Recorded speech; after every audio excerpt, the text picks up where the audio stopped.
हाँ जी, good morning class 11 students. How are you all? Hope all of you are very fine at your home and doing the work that we are sending to you.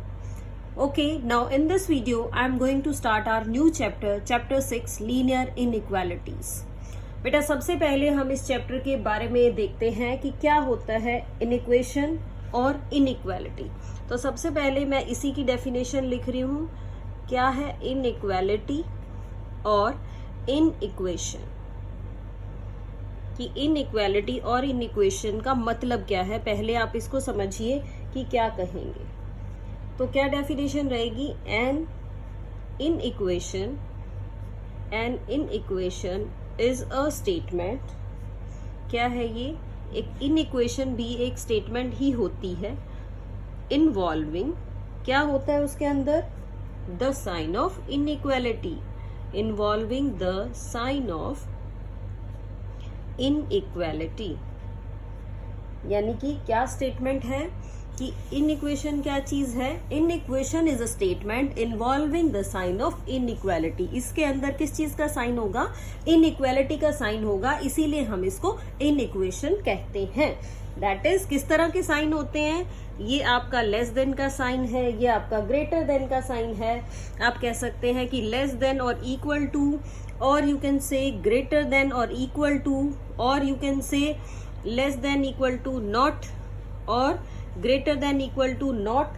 इस तरह के जो symbols हैं उसको किस में use किया जाएगा. इनइक्वालिटी या इन इक्वेशंस के लिए हम यूज करेंगे. तो बेटा सबसे पहले बात करते हैं linear inequation. linear inequation in one variable. देखिए बेटा आपने 9th और 10th अपनी पुरानी क्लासेस में सीखा है कि लीनियर इनइक्वेशन किस तरह की होती है. Linear equation in one variable हमने पढ़ी हुई है बेटा. किस तरह की होती है लीनियर इनइक्वेशन. हम जो स्टैंडर्ड फॉर्म है उसकी बात करते हैं. द स्टैंडर्ड फॉर्म की जो स्टैंडर्ड फॉर्म रहेगी क्या रहेगी. Is ax plus b. बेटा जब हम linear equation in one variable लिखते थे तब हम कहते थे कि स्टैंडर्ड फॉर्म है ax plus b equal to 0. वो लीनियर इक्वेशन थी इन वन वेरिएबल. अब मैं कह रही हूँ linear in equation in one variable है. तो इन इक्वेशन में मैं क्या कहूंगी.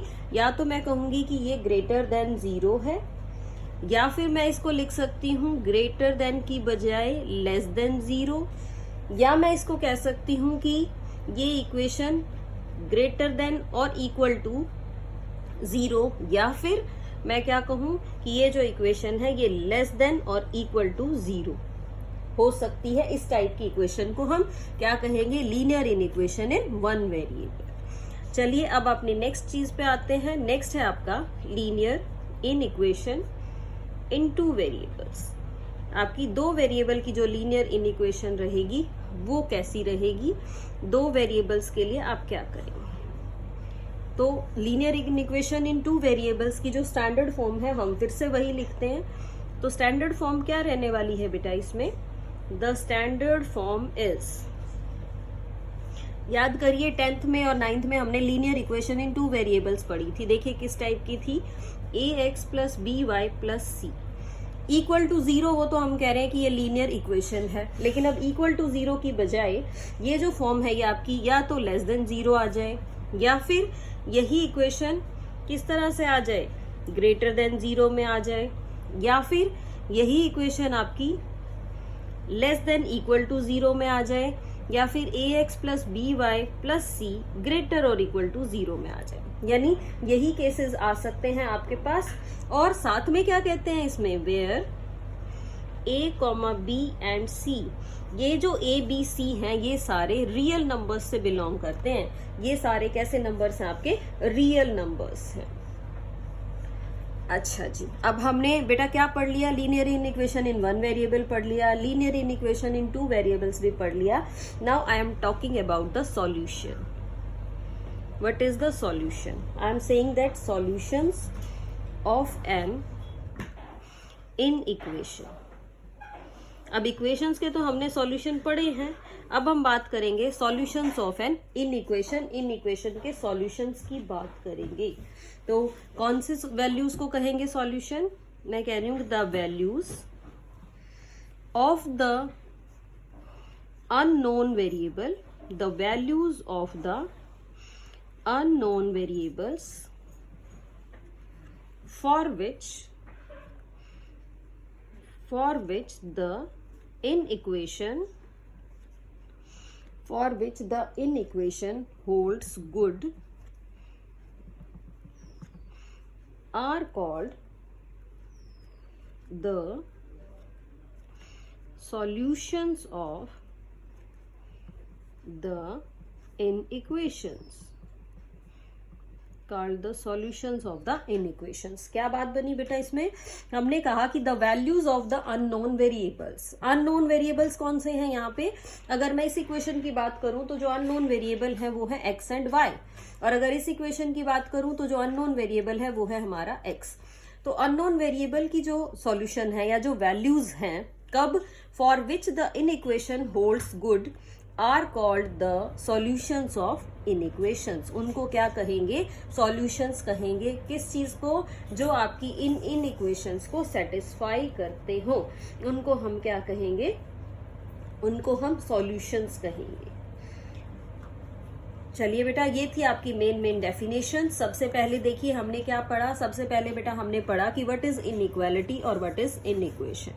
इनइक्वालिटी और इनइक्वेशन कौन सी स्टेटमेंट हो गई जिसमें हम इन साइंस को यूज करते हैं? ग्रेटर, लेस, ग्रेटर देन और लेस देन और इक्वल टू, इन चीजों को. Linear equation in one variable. Linear equation in one variable की स्टैंडर्ड फॉर्म है ax plus b.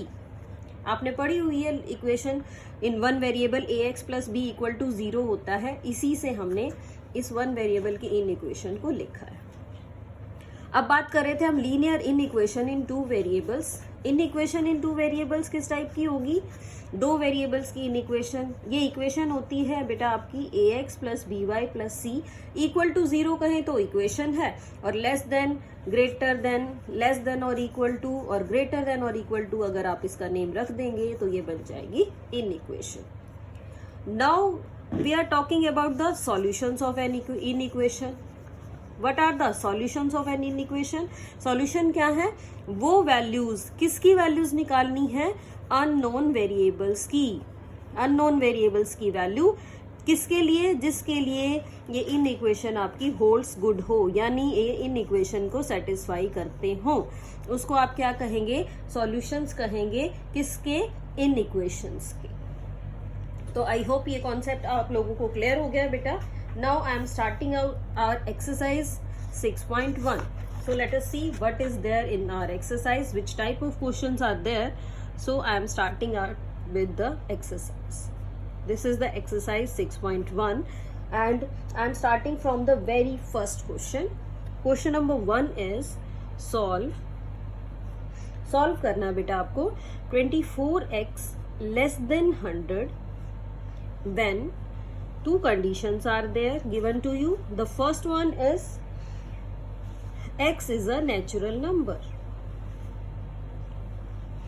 When x is a natural number. And the second one is x is an integer.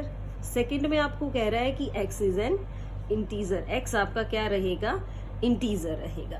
तो देखिए बेटा इस question को हम कैसे करें. दो पार्ट है तो दोनों के आंसर्स आपके अलग अलग आएंगे, क्योंकि हम इसमें नेचुरल नंबर्स की बात करेंगे और सेकंड पार्ट के लिए हम बात करेंगे इंटीजर्स की फॉर्म की. So I am starting from first part. First part में जो आपकी x की वैल्यूज आएंगी बेटा वो n से बिलोंग करेंगी. n से बिलोंग करेंगी. It means what you can say x belongs to n क्या होता है? Natural number. बिलोंग्स टू का साइन हमने पढ़ा हुआ है, सेट्स वाले चैप्टर में पढ़ी थी ये सभी चीजें, तो ये आपको साथ साथ लर्न रखनी है. Now I am solving the in equation. देखिए कैसे सॉल्व करेंगे.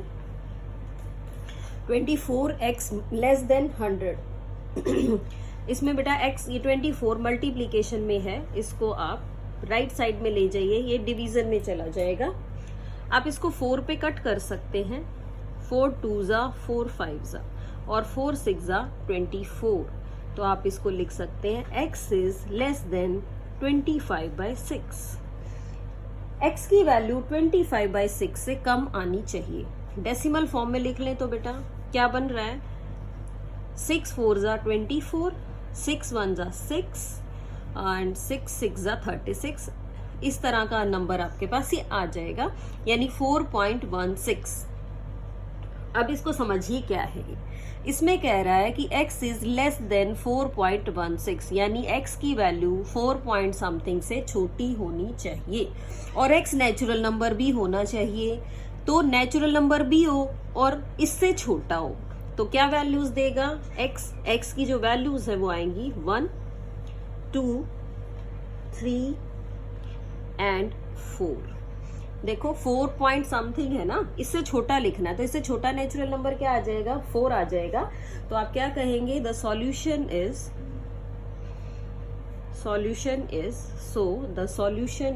सेट बना लिया हमने 1 2 3, 4। ये सेट आपका इसका सॉल्यूशन आ जाएगा।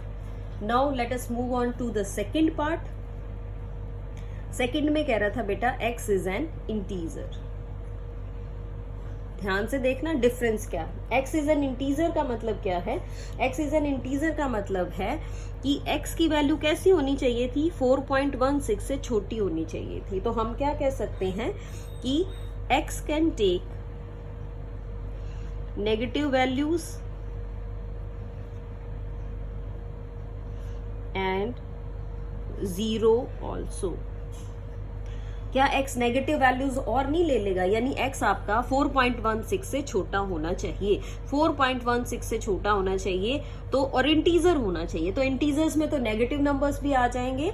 तो what is the set here, here the answer is, solution क्या होगा इस क्वेश्चन में, द सॉल्यूशन इज, आप सेट बना लीजिए minus infinity, then -2 -1 0 1 2 3 up to 4। ये आपका सेट क्या आ जाएगा, इंटीजर्स का सेट आ जाएगा। ये आपके सॉल्यूशंस आ जाएंगे। अब देखते हैं बेटा क्वेश्चन नंबर 2। क्वेश्चन नंबर 2 में किस तरह का क्वेश्चन है, ये कह रहा है आपको solve -12x greater than 30 when, कब होगा greater than 30, when the first one is x is a natural number. कैसा है x आपका नेचुरल नंबर है और वही सेकंड पार्ट में बात कर रहा है कि x is an integer, x is an integer. तो बेटा क्वेश्चन को समझते हैं ध्यान से, क्या कहना चाहता है इस क्वेश्चन में। पहले आप इसको सॉल्व कर लीजिए। सॉल्व किया, -12x इज ग्रेटर देन 30। जब भी हम नेगेटिव साइन को चेंज करेंगे, तो जो आपका ये बीच वाला साइन है ग्रेटर है, तो ये आपका बेटा किस में चेंज हो जाएगा, लेस में चेंज हो जाएगा। यानी ग्रेटर का साइन था, मैंने जब -12 राइट साइड में शिफ्ट किया है तो आपका साइन ग्रेटर की बजाय लेस देन में चेंज हो गया। अब हम इसको सिंपलेस्ट फॉर्म में लिखते हैं बेटा, कट कर लेते हैं इसको हम किससे कट कर सकते हैं, 6 से कट कर सकते हैं। 6 5 जा 30, 6 2 जा 12 and I can write x is less than -5/2। देखिए बेटा x की वैल्यू -5/2 से कम है, तो फर्स्ट का आंसर क्या होगा, नेचुरल नंबर चाहिए और लेस देन -5/2 तो कोई भी नेचुरल नंबर नहीं होता। तो क्या कहेंगे, सॉल्यूशन इज एम्प्टी। कोई भी सेट नहीं आया इसमें, एम्प्टी सेट है। एम्प्टी सेट किस तरह से लिखते हैं, ये या फिर 5 लिख देते हैं, यानी कोई भी सॉल्यूशन हमारा इसके अंदर नहीं आ रहा है। और अगर मैं सेकेंड पार्ट की बात करूं तो इंटीजर लिखना चाह रहे हैं आप -5.2 से कम, -5.2 से कम आपके कौन कौन से इंटीजर्स रहेंगे। तो हम ये कह सकते हैं इसके सॉल्यूशन के लिए कि नेगेटिव नंबर्स -इंफिनिटी से शुरू कर लो आप, कहाँ तक जाएगा, ये -2.5 है। तो आप इसमें क्या क्या लिख सकते हैं, आप इसमें लिख सकते हैं क्या लिखूं मैं इसमें, -5 -4 -3, बस -2 भी आप इसमें नहीं लिखेंगे। ये आपके यहीं तक के सॉल्यूशंस रहेंगे। तो इसी तरह से बेटा आप नेचुरल नंबर और इंटीजर्स के अकॉर्डिंग अपने इस क्वेश्चन को फाइंड आउट कर सकते हैं, अपने इन क्वेश्चंस को सॉल्व कर सकते हैं। जैसे नेचुरल नंबर की बात करेगा तो आप सिर्फ नेचुरल नंबर्स पे फोकस करेंगे, इंटीजर्स की बात करेगा तो आप सिर्फ इंटीजर्स पे ही फोकस करेंगे। तो इस तरह से ट्राई करेंगे ये क्वेश्चंस करने की। ताकि हम नेक्स्ट क्वेश्चंस भी कर सकें। Thank you.